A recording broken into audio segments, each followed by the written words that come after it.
अस्सलाम वालेकुम नाज़रीन, मैं हूँ आपके मेज़बान उस्मान ओमान। हबीब साहब प्रोग्राम में मेरे साथ मौजूद। आम इंतखाबात 3 महीने बाद 8 फरवरी को होने जा रहे हैं, लेकिन पाकिस्तान पीपल्स पार्टी ने अभी तक सियासी सरगर्मियाँ शुरू नहीं की, जबकि पाकिस्तान मुस्लिम लीग नून ना सिर्फ पार्टी टिकट्स के लिए उम्मीदवारों से दरखास्तें वसूल कर रही है, बल्कि सिंध के बाद बलूचिस्तान और खैबर पख्तूनख्वा में भी इंतखाबी इत्तेहाद बनाने के लिए पर तोल रही है। इस हवाले से पीपल्स पार्टी और पाकिस्तान तहरीक-ए-इंसाफ खामोश हैं। इस खामोशी की आखिर क्या वजह है? क्या पीपल्स पार्टी तहरीक-ए-इंसाफ को इंतखाब के हवाले से अपने करीब समझ रही है? इसके अलावा आज नून लीग की जानिब से ये भी कहा गया कि नवाज शरीफ कौमी हुकूमत बनाने जा रहे हैं। क्या पाकिस्तान पीपल्स पार्टी और PTI इस हुकूमत का हिस्सा होंगे? और इंतखाबात के मौके पर नेशनल गवर्नमेंट बनाने की बात आखिर क्यों की जा रही है? दूसरी तरफ राना सनाउल्लाह का ये कहना है कि आसिफ अली जरदारी को यह हक हासिल है कि वह लाहौर के वजीर आजम का रास्ता रोकें और लाड़काना के वजीर आजम के लिए राह हमवार करें, जबकि बिलावल भुट्टो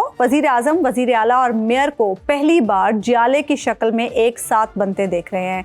साथ में पीपल्स पार्टी के लब पर हम ये देख रहे हैं कि लेवल प्लेइंग फील्ड ना होने का भी शिकवा है। खुला मैदान ना होने की सूरत में पीपल्स पार्टी ये 3 का तमगा आखिर अपने सीने पर कैसे सजाएगी? नून लीग और मुत्तहिदा का इत्तेहाद क्या सिंध में पीपल्स पार्टी के लिए खतरे की घंटी है? पीपल्स पार्टी की तख्लीक करदा जमात भी अब उसके हाथ से निकल रही है, तो क्या पीपल्स पार्टी सियासी तौर पर तन्हा हो रही है? ये उसके पास अब भी तुरुप का कोई पत्ता मौजूद है? इसी तमाम तर सूरत हाल पर बात करेंगे। पाकिस्तान पीपल्स पार्टी के सीनियर रहनुमा कमर जमान कायरा साहब प्रोग्राम में हमारे साथ मौजूद है। कायरा साहब, PTI अगर ये कहती है कि उसे लेवल प्लेइंग फील्ड नहीं मिल रही, तो उसकी वजूहात हमें सामने नजर भी आ रही है। उनकी पार्टी तितर बितर हो चुकी है, लोग मुसलसल गिरफ्तार हो रहे हैं, जो बाहर भी निकलते हैं वो दोबारा गिरफ्तार हो जाते हैं। कोई एक छोटी सी कॉर्नर मीटिंग भी अगर वो करना चाहती है तो उसे नहीं करने दी जाती। पीपल्स पार्टी ये शिकवा क्यों कर रही है? पीपल्स पार्टी के साथ तो ऐसी कोई सिचुएशन नहीं है। आप इलेक्शन लड़ी नहीं है और लड़ने का एक्सपीरियंस नहीं है जी। हम जो एतराज कर रहे हैं वो लेवल प्लेइंग फील्ड रियासती इदारों की तरफ से होता है, सूबाई हुकूमतों की तरफ से होता है, इंतजामिया की तरफ से होता है, इलेक्शन कमीशन की तरफ से होता है। कई तरह के इस मुल्क के अंदर प्रेशर्स होते हैं और कुछ है तो हम कह रहे हैं जी, और हमने अपनी ऑब्जर्वेशन दी है। लेवल प्लेइंग फील्ड है या नहीं है, हम कोई इलेक्शन से मुफर तो नहीं कर रहे ना। हम ये तो नहीं कह रहे कि लेवल प्लेइंग फील्ड ना हुआ तो हम इलेक्शन नहीं लड़ेंगे। हम तो कह रहे हैं कि कम वक्त में इलेक्शन हो और टाइम पे हो, और ये मुतालबा सिर्फ पीपल्स पार्टी कर रही है कि इलेक्शन हो, वक्त पे हो और हम उसमें भरपूर तरीके से कौमी जमात से हिस्सा ले। हाँ, लेवल प्लेइंग फील्ड का हम जरूर अपना नजर जो है वादे कर रहे हैं, और लेवल प्लेइंग फील्ड नहीं है, लेकिन हमारे साथ तो कभी नहीं रही लेवल प्लेइंग फील्ड। लिहाजा हम ये कह रहे हैं कि अगर यही विजिबल सूरत हाल रहती है तो जो इलेक्शन है ये अपनी क्रेडिबिलिटी को बैठेगा। ऐसे सूरत में अगर इनक्रेडिबल इलेक्शन एक और हुआ तो उससे मुल्क की जो पहले ही फ्रजाइल सूरत हाल है सियासत की, उसको और नुकसान पहुंचेगा। अब हमारे सबकी जिम्मेदारी है, इलेक्शन का अमल शुरू हो गया, लिहाजा मीडिया भी जिम्मेदारी का मुजाहरा करे, वो भी सियासी जमातों को आपस में उलझने की बजाय वो माहौल क्रिएट करे कि हम पाकिस्तान के लोगों के पास अपना अपना नुक्ता नजर लेके जाएं, अपना वे फॉरवर्ड आइंदा के मसाइल का हल लेके जाएं। ये जो माजी में मर्च लेंगे एक दूसरे के ऊपर तोहमतें लगाना, इस अमल से बाहर निकले। आप भी इसके लिए माहौल खड़ा करें और आवाम से मुतालबा करें। तो कायरा साहब ये बताइएगा कि जो अमली सतह की मुश्किलात हैं, बाज़ दोस्तों से बात हुई तो वो ये बता रहे थे कि हल्का जाती सतह पे, यानी जैसे आप इलेक्शन लड़ रहे हैं या दूसरे लोग जो इलेक्शन लड़ रहे हैं, वहां पे डिप्टी कमिश्नर, असिस्टेंट कमिश्नर या ज़िले इंतज़ामिया और पुलिस जो है वो बुनियादी तौर पे PMLN की पर्ची देखती है, PMLN का फ़ोन सुनती है और बाकी किसी जमात को कोई हैसियत देने के लिए तैयार नहीं है। उन थाना कचहरी की सियासत जो है वो PMLN के कहने पे हो रही है। ये बाज़ लोगों की ये शिकायत है और बड़ी मुतय्यन किस्म की शिकायत है। कुछ शिकायत इलेक्शन कमीशन में भी जा चुकी है। तो क्या आपको भी ऐसी सूरत हाल का सामना है? हबीब साहब, है कुछ ऐसी ही बात जो चुप हो, यही सारा कुछ है, लेकिन हम खामोश इसलिए हैं कि हमारी क़यादत ने जमात से ये इजाजत दी थी कि वो बात करेंगे मुतल्लिका फोरम्स पे, और हम इस मामले को बहुत तल्ख बनाए बगैर मामला को आगे ले जाना चाहते हैं। इलेक्शन का माहौल बनना है, इलेक्शन कराना हमारी प्रायोरिटी है ताकि वक्त पे इलेक्शन हो, पाकिस्तान के अवाम की ख्वाहिशों के मुताबिक अब आगे काम आगे बढ़े और लोग भी सही तरीके से 22 से उठ के तस्बात को छोड़ के, और ये जो शराबों के पीछे भागने का अमल है, सिर्फ नफरत की बुनियाद पे नहीं, अक्ल और शऊर की बुनियाद पे वोट डालें। ये भी बताइएगा कि एक मौके पे जब बात हुई थी कि पाकिस्तान तहरीक इंसाफ, अगर पाकिस्तान तहरीक इंसाफ को कोई छोड़ के जाता है तो पीपल्स पार्टी उसका नेक्स्ट एंड लॉजिकल ऑप्शन होना था या हो सकता था। लेकिन हमने बीच में देखा कि जब ऐसा वक्त आया तो पीपल्स पार्टी की बजाय कुछ नए दावेदार खड़े हो गए, इस्तेकाम पाकिस्तान खड़ी हो गई, पीटीआई पार्लियामेंटेरियन खड़ी हो गई खैबर पख्तूनख्वा में। ये आपकी तरफ आते हुए मुझे जाती तौर पे इल्म है कि कुछ लोग आपकी तरफ आ रहे थे, तो वो रुकावटें क्या थी? क्या वो पीएमएलएन की पैदा करदा रुकावटें थी? हबीब अकरम साहब, आपको ये सवाल मुझसे पूछने की जरूरत है। आप भी जाने हैं, जाने गुल ही ना जाने बाग तो सारा जाने हैं, आपसे बेहतर कौन जानता। अच्छा कायरा साहब, हम आपके देख सवाल रहे हैं, पर मेरे जवाब में सारी सूरत हाल वाज़ेह हो गई थी। कायरा साहब हम देख रहे हैं इस वक्त के नून लीग इंतखाबी इत्तेहाद में मसरूफ अमल है। पीपल्स पार्टी अब तक क्यों खामोश है? पीपल्स पार्टी कोई ऐसा इरादा नहीं रखती? देखिए, मुस्लिम लीग के साथ एमक्यूएम ने एक मीटिंग की है, मुस्लिम लीग बाकी जमातों से मिल रही है, हमारी क़यादत भी अपने तौर पे अपनी प्लानिंग कर रही है। मुस्लिम लीग ने टिकटें मांगी हैं तो इसके पीछे भाग पड़ने की जरूरत नहीं है। अभी तो हलबंदियां हो रही हैं, पता नहीं क्या क्या जिस तरह माजी में हुआ है, अब हल्का बंदी की अपीलें जारी हैं, अपीलों में पता नहीं क्या क्या गुल खिलाए जाते हैं। बहुत सारी खबरें हैं कि कुछ ताकतवर इदारों के लोग जो हैं वो अपने अजीजो अकरबा के लिए हल्का बंदियां कराना चाहते हैं, कुछ जमातों को फेवर हो सकती है।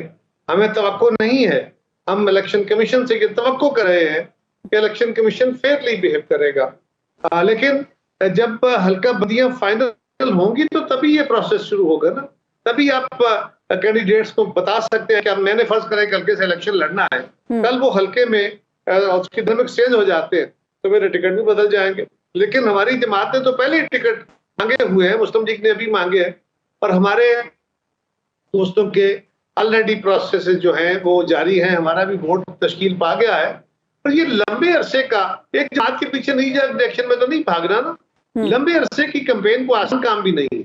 अब इंडिविजुअल हो या पार्टी हो, कैंपेन बहुत लंबा चलाना मुमकिन नहीं है। सही। अभी को 3.5 महीने की कैंपेन बाकी है या 3.25 महीने की, तो 3.25 महीने लगातार कैंपेन करना और पार्टी के लिए कैंपेन करना, जितना उसका एक्सपेंडिचर है, जितना उसके लिए ह्यूमन रिसोर्स चाहिए, ये पॉसिबल नहीं होता कि आप इतना खर्च कर सके।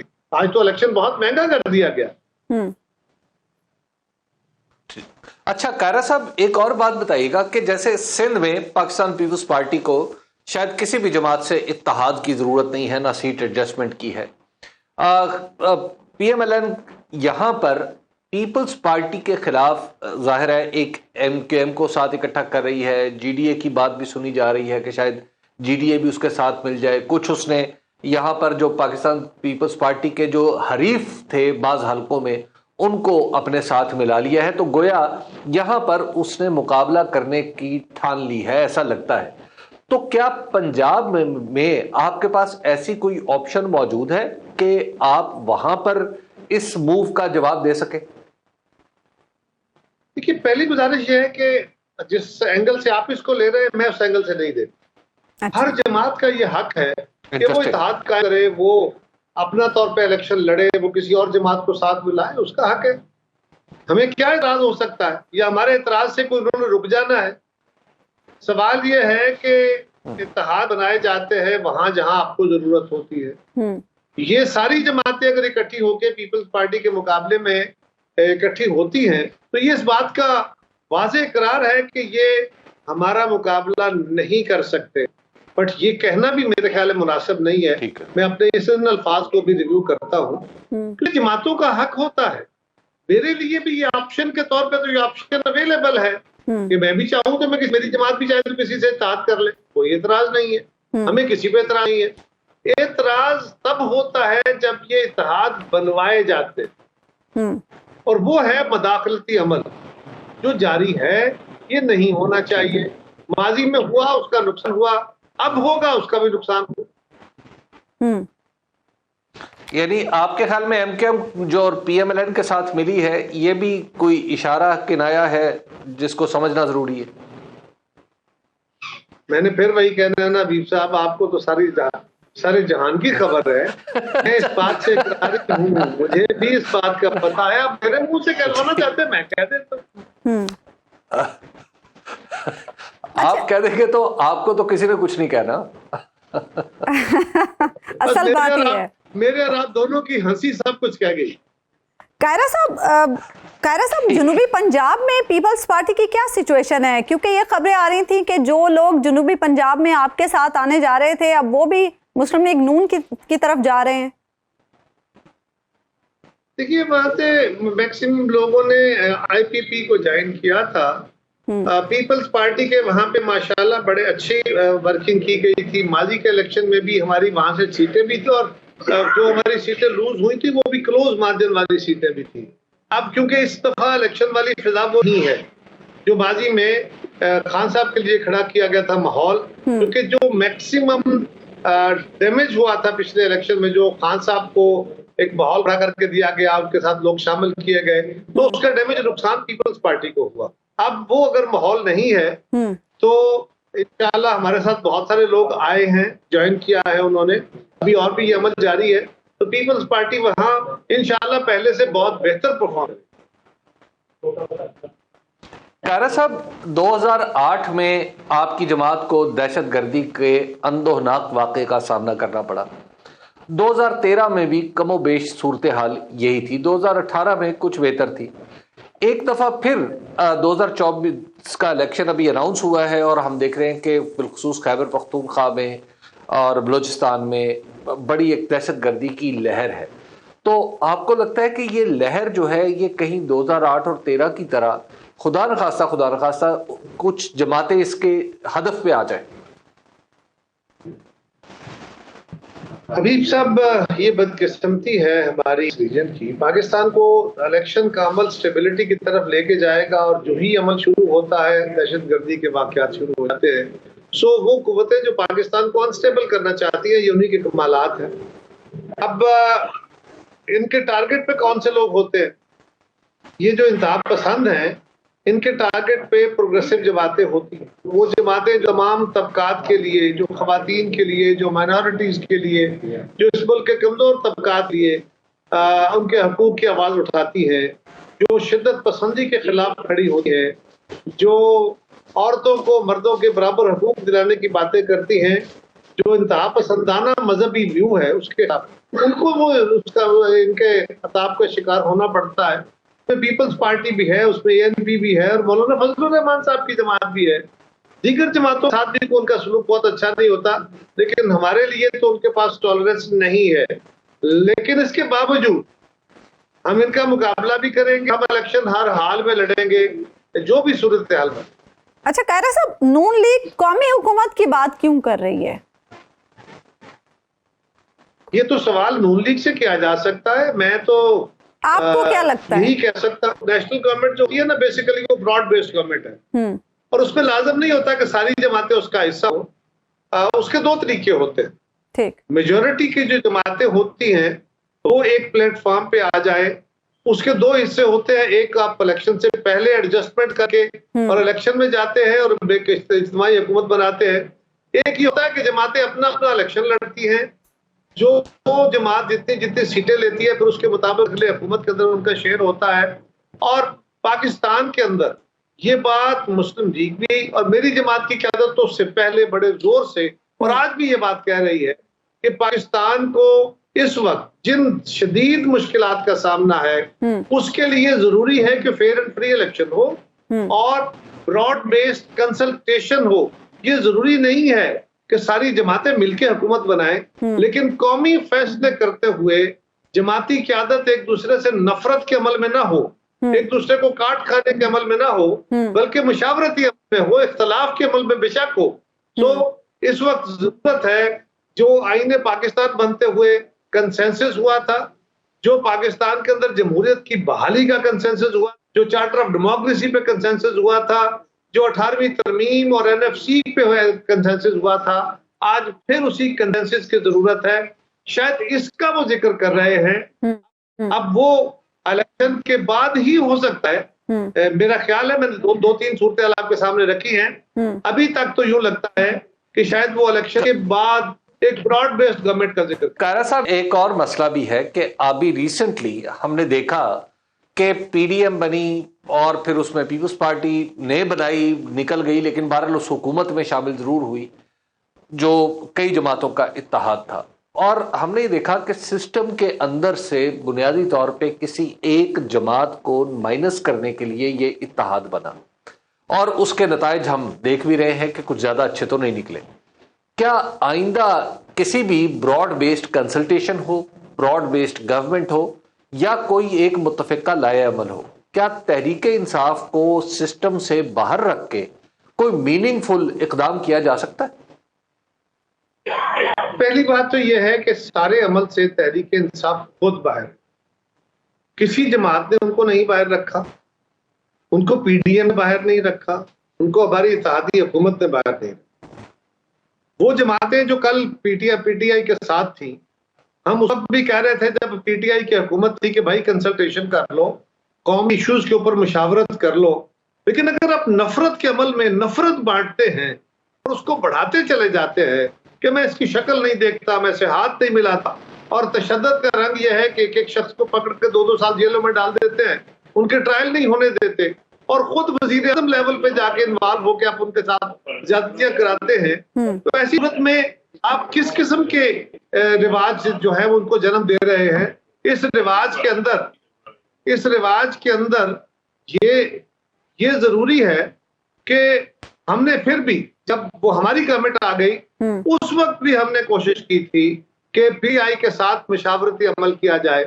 आपको याद है पीपल्स पार्टी ने इत्तेहादी हुकूमत को साथ पे राजी किया, मौलाना फजलुर रहमान साहब को बड़ी मुश्किल से राजी किया, लेकिन सुप्रीम कोर्ट ने इसमें मुदाखलत कर ली। फिर भी मुज़ाकराती अमल शुरू हुआ और उन मुज़ाकरात के नतीजे में वो बेसिक रूल तय हो गए।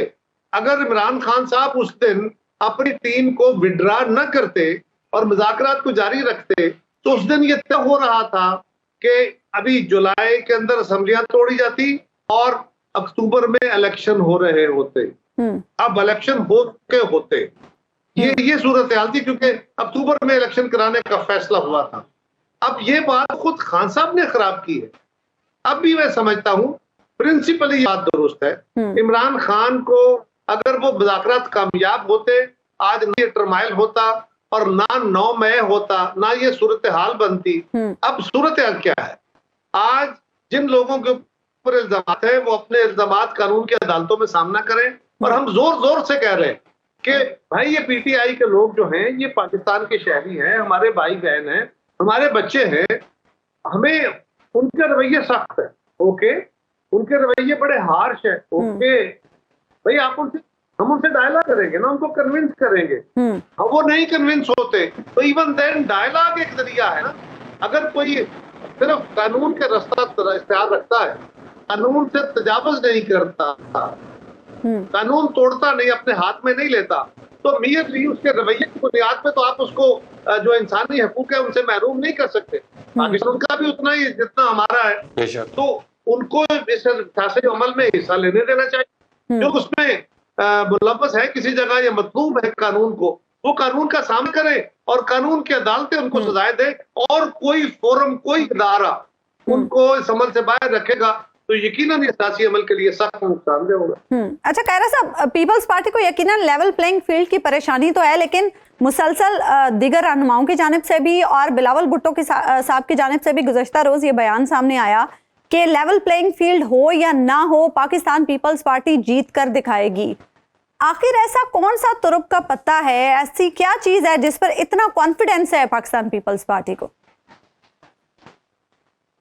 पीपल्स पार्टी को अवाम के ऊपर कॉन्फिडेंस है। तारीख हमारी शाहिद है कि जब जब हमारे इस मुल्क के अंदर इलेक्शन हुए हैं, हर इलेक्शन के अंदर पीपल्स पार्टी तोड़ी गई है, पीपल्स पार्टी के रास्ते रोके गए हैं, हमें लेवल प्लेइंग फील्ड नहीं दी गई है।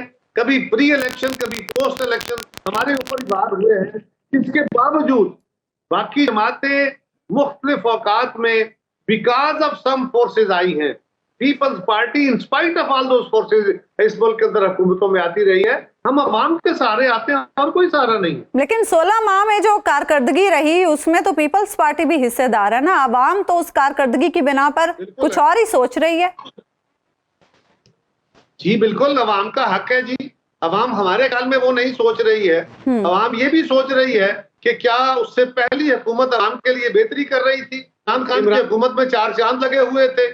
उस वक्त महंगाई नहीं थी, उस वक्त तेल महंगा नहीं था, टैक्सेशन नहीं थी, उस वक्त पाकिस्तान के अंदर बेरोजगारी नहीं थी, पाकिस्तान आइसोलेशन का शिकार नहीं था, पाकिस्तान के खारजा ताल्लुकात किस हालत में थे, पाकिस्तान डिफॉल्ट पे खड़ा था, पाकिस्तान के लोग बड़े बादशाह हैं, वो जानते हैं।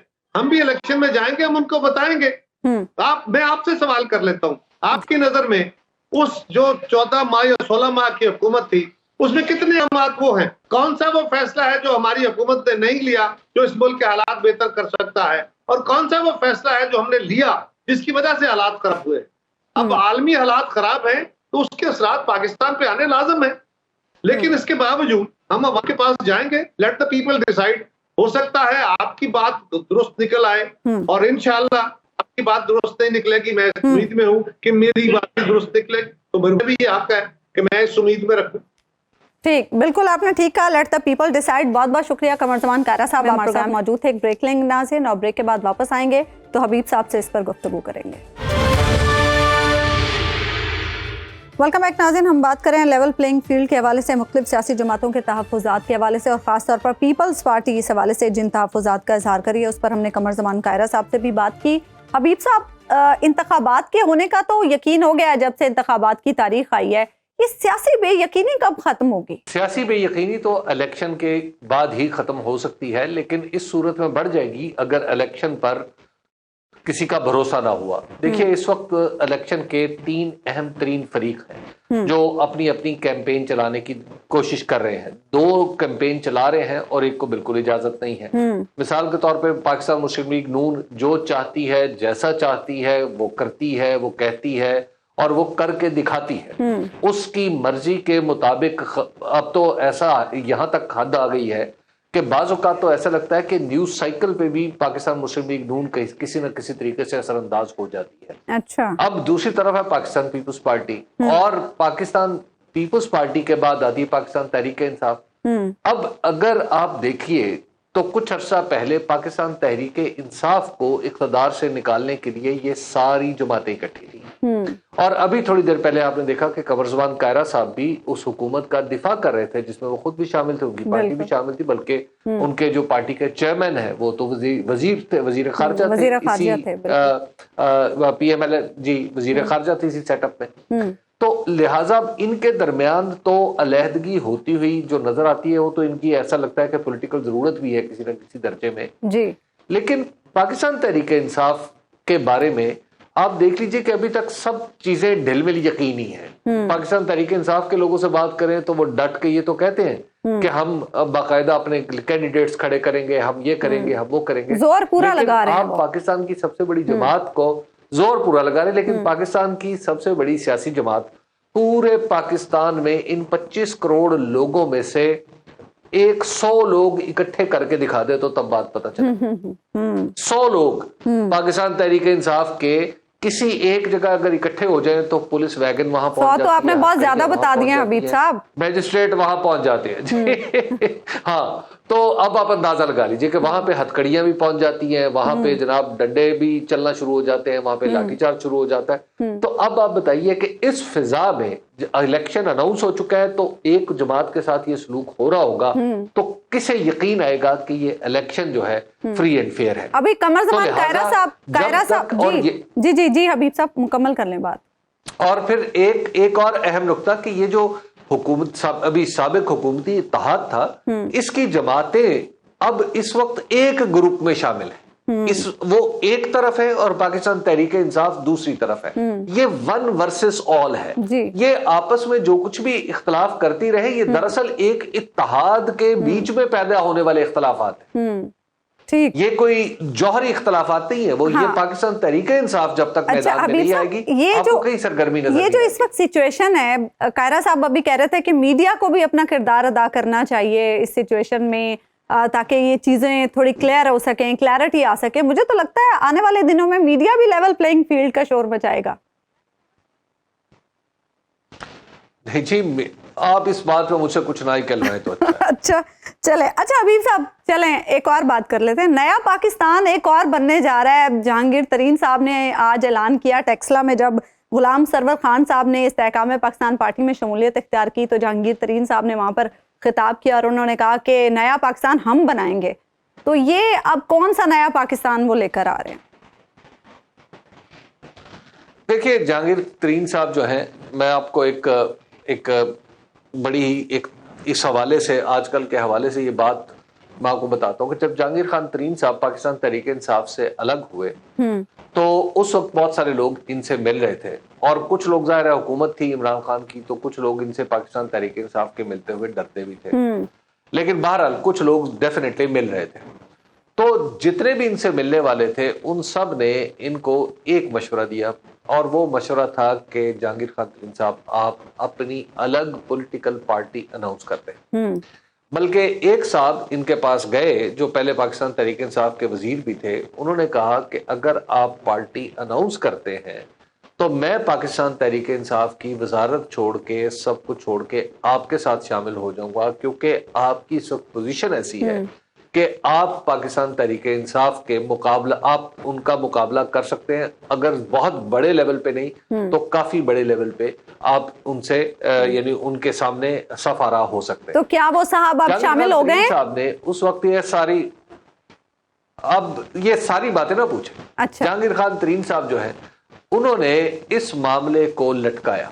उनका पहले ये गुमान था कि शायद किसी दर्जे में इमरान खान साहब से उनकी रिकंसिलिएशन हो जाएगी और रिकंसिलिएशन होने के कुछ आसार भी नजर आते थे कि इन दोनों के दरमियान, जहांगीर खान तरीन और इमरान खान के दरमियान व्हाट्सएप भी एक्सचेंज होते रहे। अच्छा, फिर जब बात थोड़ी सी और पुरानी हो गई तो तब इन्हें जोर देके इनके साथियों ने कहा कि आप पार्टी बना लें, लेकिन इन्होंने पार्टी बनाने से गुरेज किया क्योंकि इनका ख्याल था कि मैं नाअहल हूं, तो नाअहल आदमी पार्टी को ज्यादा अग्रेसिवली लेके आगे नहीं चल सकेगा। अब तो वो कह रहे हैं नवाज शरीफ की नाअहली खत्म हो गई तो मेरी भी खत्म हो गई है। अब जरा अंदाजा लगाइए कि अब इन्होंने पार्टी बनाई तो किस वक्त बनाई। अगर आप जरा तसव्वुर यही तो वक्त था ना हबीब साहब, अगर ये 2019-20 में अगर पार्टी बन चुकी होती तो आज जहांगीर खान तरीन साहब को इस तरह जगह जगह जाके लोगों को शमूलियत पर राजी न करना पड़ता और ना ही इनके दोस्त जो है इनसे पहले एक स्टेज बनाते कि जनाब, यानी होता ना कि मैं अपने दोस्तों को पहले किसी दोस्त की तरफ भेजूं, वो दोस्त जाएं उसे कहें कि देखो हम सब तुमसे नाराज हो जाएंगे अगर तुम जहांगीर खान तरीन के साथ ना मिले, तो पहले वो ये पूरा प्रोसेस ही ना जहांगीर खान तरीन साहब को करना पड़ता, शायद जहांगीर खान तरीन कहीं बेहतर पोजीशन में होते। लेकिन अब सूरत हाल बदल चुकी है।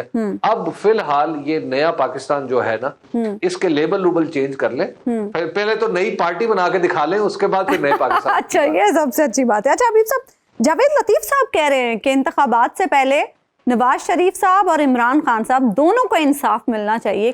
किस किस्म के इंसाफ की वो बात कर रहे हैं? ये कौन साहब कह रहे हैं? सॉरी, जावेद लतीफ साहब कह रहे हैं ये। जी। देखिए, जो इंसाफ की तारीफ है ना पाकिस्तान मुस्लिम लीग नून की, वो बिल्कुल अलग है। अच्छा। वो कहते हैं कि पाकिस्तान हमारे साथ इंसाफ इस सूरत में होगा कि नहीं, वो तो इमरान खान साहब के लिए भी इंसाफ मांग रहे हैं ना, या वो उनके लिए इंसाफ का मतलब उस केस में यही है। अच्छा। उनके लिए इंसाफ ये है कि इमरान खान साहब जेल में रहे, इमरान खान साहब नाअहल रहे, इमरान खान साहब की पार्टी को इलेक्शन लड़ने ही ना दिया जाए, बल्कि मुमकिन हो तो इस पर पाबंदी लगा दी जाए। अच्छा, ये है इमरान उनके इंसाफ की तारीफ जो वो पाकिस्तान तहरीक इंसाफ के लिए देखते हैं और इमरान खान साहब के लिए देखते हैं। अच्छा।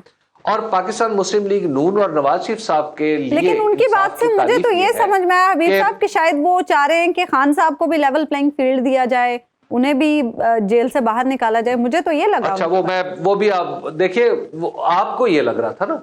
देखिए, उनके नजदीक जो पीएमएलएन के लिए इंसाफ की तारीफ है, और वो जो तकरीबन हम होते हुए देख रहे हैं, वो ये है कि नवाज शरीफ साहब हर किस्म के इल्जाम का जो उनके दामन पे लगा है उसको धो दिया जाए, और अदालतें ना सिर्फ उसको धोएं बल्कि उस पर माफी तलाफी भी करें। अच्छा, इसके इसके बाद इलेक्शन हो ना हो, नवाज शरीफ साहब वजीर आजम हो, बल्कि यहां तक हो कि नवाज शरीफ साहब से एक लिस्ट मांगी जाए कि नवाज शरीफ साहब आप हमें बता दें कि आप किन लोगों को असेंबली में, किन लोगों को सूबाई असेंबली में और किन लोगों को सेनेट में बिठाना चाहते हैं। उसके लिए वोट का तकल्लुफ ना करें, आप सिर्फ लिस्ट भेज दें, ताकि उस लिस्ट के तहत हम तमाम लोगों को सीटें भी एलोकेट कर दें और उन्हें उनकी जगह भी बता दें कि सर आप दूसरी लाइन की तीसरी सीट में बैठेंगे, आप आखिरी लाइन की पहली सीट में बैठेंगे।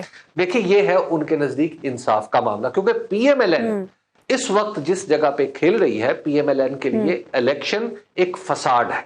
अच्छा। उसको ना वोटों की जरूरत है, अच्छा। ना वोट की इज्जत की जरूरत है, अच्छा। ना इलेक्शन जैसे तकल्लुफ में वो पढ़ना चाहती, वो सिंपल एक फसाड बना रही है। जैसे बच्चे एक घरौंदा बना लेते हैं ना दिखाने के लिए, और फिर दिखाते हैं अम्मी देखे मेरा घर, देखिए ना मैंने कितनी मेहनत की है। तो बस वो एक फसाड बनाना है, चाहे वो रेत का घरौंदा ही क्यों ना हो, थोड़ी देर के लिए चाहिए, बस एक दफा इक्तदार मिल जाए, उसके बाद आप रंग ढंग देखिएगा। अच्छा हबीब साहब, हम देख रहे हैं Pakistan Tehreek Insaf level playing field के मुतालबे के साथ अब मुख्तलिफ फोरम से रुजू कर रही है। इलेक्शन कमीशन से गुज़श्ता रोज मुलाकात हुई और हमने इस पे डिस्कशन भी की। सदर साहब ने भी खत लिखा, गो के सदर साहब के खत को बेबसी से ताबीर किया जा रहा है कि ये सदर साहब की बेबसी है कि उन्हें निगरान वजीर आजम को खत लिखना पड़ रहा है। तो आपको लगता है कि इन सारी एफर्ट से पाकिस्तान तहरीक इंसाफ कुछ हासिल कर पाएगी? तारीख में अपना नाम लिखवा लेगी, उसकी वजह के जाहिर है रिकॉर्ड पे आ जाएगा ना, सरकारी रिकॉर्ड पे, कि देखें हमने तो इलेक्शन कमीशन से भी मुलाकात की थी, देखें सदर ने भी खत लिखा था, देखें हमने तो ये भी कहा था। बात यह है कि इस वक्त पाकिस्तान में level playing field Pakistan Tehreek Insaf को किसी जगह से मिल सकता है तो वो सुप्रीम कोर्ट है। ये बात बिल्कुल वाजे है। सुप्रीम कोर्ट ऑफ पाकिस्तान वो जगह है जो इलेक्शन के लिए, यानी इलेक्शन में तमाम स्टेक होल्डर्स बराबर खड़े हों और एक दूसरे के साथ कंपीट करें, ताकि फ्री एंड फेयर अंदाज में पाकिस्तान के लोगों की विल सामने आ सके। अगर ऐसा कुछ हो सकता है तो वो सुप्रीम कोर्ट से हो सकता है। अब सुप्रीम कोर्ट ऐसा करती है या नहीं करती, वो एक अगला सवाल। ठीक है, एक ब्रेक हम यहाँ पे लेंगे नाज़रीन, और ब्रेक के बाद वापस आएंगे पाकिस्तान और IMF के दरमियान होने वाले मुज़ाकरात के हवाले। वेलकम बैक नाज़रीन। पाकिस्तान और IMF के दरमियान तकनीकी मुज़ाकरात का आज छठा रोज़ था, जबकि IMF के एग्जीक्यूटिव बोर्ड ने कर्ज के कोटे से मुतालिक इस्लाहात तजवीज़ कर दी हैं। इस्लाहात की हतमी मंजूरी 15 दिसंबर को IMF का बोर्ड ऑफ गवर्नर्स देगा। वजारत ख़जाना के मुताबिक कोटे में इजाफे से पाकिस्तान को भी फ़ायदा हो सकता है। IMF की तरफ से रिटेलर्स, ज़राई इनकम टैक्स और रियल इस्टेट से टैक्स लेने का मुतालबा भी सामने आ गया है। गुज़श्ता रोज़ IMF ने हुकूमत की जानिब से हुकूमती मलकियती इदारों के नुकसानात के हवाले से फराहम की गई रिपोर्ट को मानने से इनकार करते हुए ताज़ा रिपोर्ट जमा कराने का कहा था, जबकि पाकिस्तान ने IMF को 2 माह के अंदर नए एक्शन प्लान की मंजूरी की यकीन दहानी भी करा दी है। जैसे जैसे पाकिस्तान के IMF वफ़द के साथ सेशन हो रहे हैं, वैसे वैसे आलमी मालियाती इदारे के मुतालबात भी बढ़ रहे हैं। IMF वफ़द 2 नवंबर को पाकिस्तान पहुंचा था। 15 नवंबर तक वफ़द पाकिस्तान की मौशी टीम से मुज़ाकरात करेगा। IMF के साथ कामयाब इक़्तिसादी जायज़ा मुकम्मल होने पर पाकिस्तान को 71 करोड़ डॉलर की किस्त मिलेगी। IMF से रवा बरस जुलाई में 3 अरब डॉलर्स कर्ज प्रोग्राम तय पाया था। आलमी मालियाती इदारे के और कितने मुतालबात मानना भी बाकी हैं। इसी सारे सूरत हाल पर बात करने के लिए हमारे साथ प्रोग्राम में मौजूद हैं सीनियर सहाफ़ी बराए मुआशी उमूर मेहताब हैदर साहब। मेहताब साहब, अब तक जिन इक़दामात का इन मुज़ाकरात में IMF की तरफ से मुतालबा किया गया है, यकीनन मानने तो पड़ेंगे, लेकिन कितनी मुश्किलात उसमें हमें पेश आएंगी? जी, बिस्मिल्लाहिर्रहमानिर्रहीम। देखिए, बुनियादी तौर पर ये जो स्टैंड बाय अरेंजमेंट प्रोग्राम है, इसका फर्स्ट रिव्यू जारी है और बेसिकली ये एक ट्रांजिशन है जो कि हमने 9 माह के दौरान इसको मुकम्मल करना है।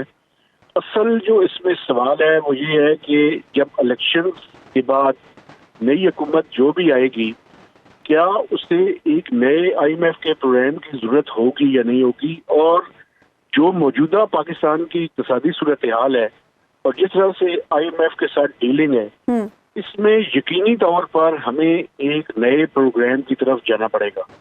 और ये जिन टैक्सेस की आप बात कर रही हैं, जी। जो कि बड़े मुश्किल फैसले हैं, पॉलिटिकली बड़े मुश्किल फैसले हैं, जिसमें ज़राअत के शोबे को भी टैक्स नेट के अंदर लाना है, जी रिटेलर्स को भी टैक्स नेट के अंदर लाना है, प्रॉपर्टी को भी टैक्स नेट के अंदर लाना है। ये मेरे ख्याल में जो नई हुकूमत होगी ये उसके करने वाले फैसले हैं।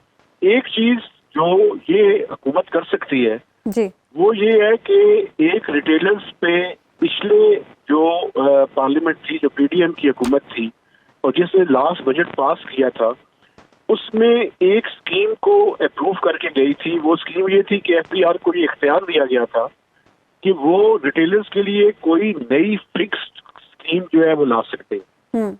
लेकिन अभी देखना ये है कि क्या ये निगरान हुकूमत ये स्कीम जो कि एफबीआर ने बनाई हुई है इसको आईएमएफ के कहने पे लागू करेगी, या ये भी नेक्स्ट हुकूमत की तरफ जो है वो बॉल जो है वो छोड़ अच्छा, जो है वो मेहताब ये बताइएगा कि ये जो निगरान हुकूमत है वो ये इसके पास ये क्या इतना रूम है कि ये बहुत सारी चीजें छोड़ सके? जी नहीं, ये हम नहीं कर सकते, हम अगली हुकूमत को दें, अगली हुकूमत आके करेगी क्योंकि हम मुंतखब नहीं है, हम निगरान हैं। तो क्या आईएमएफ ये आर्गुमेंट मानेगा? देखिए, ये जिस प्रोग्राम में अभी इस टाइम हम है ना, इसको कहते हैं स्टैंड बाय अरेंजमेंट प्रोग्राम, और ये है ही जी ट्रांजिशनल स्टेज का प्रोग्राम है। 9 माह के लिए हम आईएमएफ के प्रोग्राम के अंदर है और उन्हें भी पता है कि ये हुकूमत जो है वो ज्यादा अरसे के लिए नहीं है, लेकिन देखना ये है कि ये कौन सी चीजें कर सकते हैं और कौन सी नहीं कर सकते। मेरा ख्याल है जो इम्पोर्टेंट टैक्सेशन के इश्यूज हैं ये करना इनके लिए शायद इतना आसान नहीं हो, या विलिंगनेस नहीं है, या कैपेसिटी के भी इश्यूज है, और कुछ कॉन्स्टिट्यूशनल इश्यूज भी हैं। मसलन एग्रीकल्चर इनकम को अगर आपने टैक्स नेट के अंदर लाना है तो आपको पता है कि अंडर द कॉन्स्टिट्यूशनल अरेंजमेंट ये सूबों की डोमेन है। ये हो सकता है कि सूबे और मरकज अगर आपस में इत्तेफाक करें तो सूबाई हुकूमतें ये इजाजत दे सकती हैं एफबीआर को कि उनके बिहाफ पर ये टैक्स जो है वो कलेक्ट किया जाए और वो अपनी कोई नॉमिनल सी फी रख के बाकी पैसे सूबों को दे दें। लेकिन अगर फेडरल गवर्नमेंट इसको इख्तियार लेना चाहती है तो कॉन्स्टिट्यूशनल अमेंडमेंट चाहिए उसके। लेकिन बुनियादी मसला ये है, और फिर अगर सूबे ने भी देना है तो असेंबलियों की करारदाद चाहिए। जी बिल्कुल, कॉन्स्टिट्यूशनल अमेंडमेंट असेंबलियों के बगैर जो है वो नहीं हो सकती। तो इसलिए ये जो इम्पोर्टेंट डिसीजन, और मैं आपको एक और बात बताऊं, अभी ये जो प्रेसिडेंशियल ऑर्डिनेंस है रिलेटेड टू टैक्सेस जी, ये भी मिनिस्ट्री ऑफ लॉ कह रही है कि आप नहीं कर सकते। अच्छा, अभी तक जो उनकी तजवीज है वो यही है कि कोई नया ऑर्डिनेंस आप नहीं ला सकते, ये आपकी डोमेन के अंदर नहीं है। ठीक। अब आईएमएफ के साथ जो पॉलिसी लेवल टॉक्स होंगी इसके बाद क्या फैसला होगा वो देखना बाकी। और एक बात मैं आपको और बताऊं, इन्होंने प्राइसेस को चेंज करना है। अभी आप देखें कि गैस की प्राइसेस बढ़ी हैं, बिजली की भी बढ़ी है, गैस की प्राइसेस दोबारा बढ़े। ठीक है, बहुत बहुत शुक्रिया मेहताब हैदर साहब, आप प्रोग्राम में हमारे साथ मौजूद थे। प्रोग्राम का वक्त खत्म हुआ। नाज़रीन, आपसे मुलाकात होगी इंशाल्लाह अगले हफ्ते, अल्लाह ने के बाद।